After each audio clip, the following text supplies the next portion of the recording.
19:34 classifiche, prego le coppie, 48-61. Prima competizione agonistica, prima posizione. Non è una scontata equazione algebrica, ma il sorprendente risultato riscorso dal nostro collega Cristian Lozzito e Roberta Carlisi all'ultima 29esima edizione del prestigioso trofeo Città di Messina, svoltosi al Pala Rescifina, conquistando il primo posto nelle danze standard, con il pieno in plane in tutti e 4 i balli. Ragazzi, Regina, balza lento.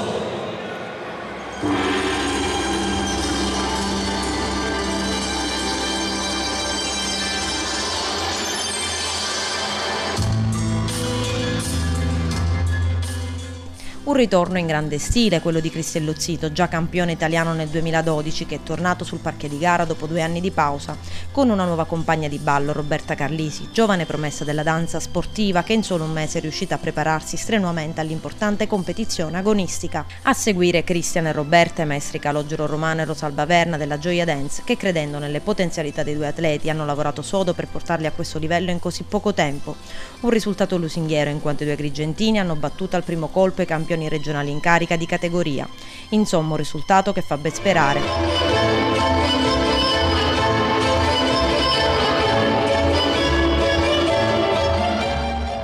Cristian e Roberta adesso stanno lavorando per prepararsi all'imminente campionato italiano che si svolgerà come ogni anno a Rimini la seconda settimana di luglio, mirando soprattutto al valore dell'esperienza a prescindere dal risultato.